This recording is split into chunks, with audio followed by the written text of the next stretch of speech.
لک الحمد یا اللہ الصلاۃ والسلام علیک یا رسول اللہ اما بعد۔ سلسلہ ہے ناظرین کے سوالوں کے جواب دینے کا۔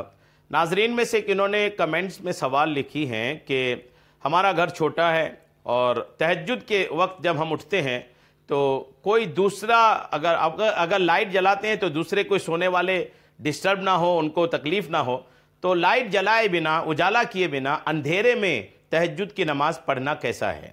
یہ ان کا سوال ہے۔ اللہ کریم آپ کو تہجد میں ثابت قدمی عطا فرمائے۔ آپ کا چھوٹا گھر، اللہ کریم اس چھوٹے گھر پہ اتنی برکتیں عطا فرمائے کہ آپ کا گھر بڑا ہو جائے۔ اللہ آپ کے رزق میں، آپ کے شوہر کے رزق میں، آپ کے یہاں جو بھی کمانے والا ہے ان کے رزق میں خوب برکتیں عطا فرمائے۔ آئیے مسئلے کی طرف آتے ہیں، جواب کی طرف آتے ہیں کہ اندھیرے میں تہجد کی نماز پڑھنا کیسا ہے۔ اور بات بھی سمجھ میں آ رہی کہ لوگ ہیں، بچے سو رہے ہوں گے اور لوگ سو رہے ہوں گے، اب ایسے وقت میں اگر لائٹ جلاتے ہیں تو پھر لوگ جو سونے والے ہیں وہ ڈسٹرب ہوں گے، تو اندھیرے میں تہجد کی نماز پڑھ سکتے ہیں کہ نہیں؟ فقہاء کرام نے، علماء کرام نے، مفتیان اعظام نے اندھیرے میں نماز پڑھنے کے تعلق سے جو باتیں لکھی ہیں وہ میں آپ کو پیش کرتا ہوں۔ اندھیرے میں نماز ادا کرنا بلا کراہت جائز اور درست ہے، جبکہ قبلہ کا رخ یقینی طور پر معلوم ہو۔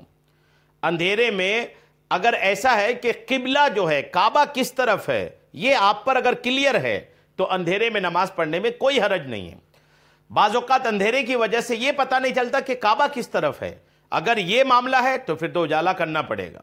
اندھیرے میں ہی قبلہ جو ہے وہ پتہ ہے کہ کس طرف ہے، قبلہ واضح ہے، اور اپنے گھر میں سب واضح ہی رہتا ہے۔ یہ اندھیرے میں قبلہ کا عطا پتہ نہیں ہوتا، وہ انجان جگہ میں ہوتا ہے۔ اپنا گھر ہے تو پتہ ہوتا ہے کہ اپنے گھر میں کس طرف کعبہ ہے، تو یہاں تو آسانی ہے۔ تو اگر آپ کو یہ کلیئر ہے کہ کعبہ کس طرف ہے تو اندھیرے میں نماز پڑھنے میں کوئی حرج نہیں ہے، کوئی منع نہیں ہے۔ اور اندھیرے میں نماز ادا کرنا رسول کریم علیہ السلام سے ثابت ہے، حضور سے بھی ثابت ہے۔ ایک حدیث پاک دیکھیے، یہ صحیح بخاری کی حدیث نمبر 382 ہے۔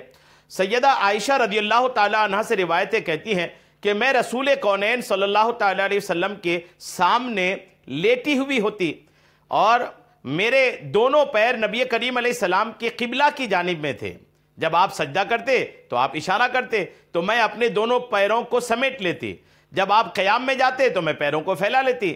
پھر حضرت عائشہ رضی اللہ تعالی عنہ کہتی ہیں کہ اس وقت گھروں میں چراغ نہیں ہوتے تھے، یعنی نبی کے گھر میں چراغ نہیں ہے، آقا کریم اندھیرے میں رات میں نماز پڑھ رہے ہیں، اور یہ تہجد ہی کی نماز ہے، رات کی یہ نماز تہجد کی ہی ہے۔ تو اس حدیث کے آخری ٹکڑے سے معلوم ہوا کہ جب چراغ نہیں تھا تو آپ علیہ السلام نے اندھیرے میں نماز ادا کی، لہٰذا اندھیرے میں نماز ادا کرنا بلا کراہت درست ہے۔ اور یہی معاملہ ہے، آپ بھی اپنے گھر میں نماز پڑھ رہے ہوتی ہیں اور آپ کے گھر میں اور لوگ سوئے ہوتے ہیں، اور آقا کریم علیہ السلام بھی نماز پڑھ رہے تھے۔ آپ کی شریک حیات ازواج مطہرات میں تھے سیدہ عائشہ رضی اللہ تعالیٰ عنہ، یہ سوئی ہوتی تھی۔ الحمدللہ کیا نظارہ ہوگا وہ! آپ بالکل بے فکری سے آپ تہجد کی نماز اندھیرے میں پڑھیں، انشاءاللہ اس نماز میں کوئی کمی، کوئی خامی نہیں ہوگی۔ اللہ کریم ہم سب کو تہجد گزار بنائے، ہماری نمازوں کو، نیکیوں کو قبول فرمائے، آمین بجاہ النبی الامین صلی اللہ تعالی علیہ وسلم۔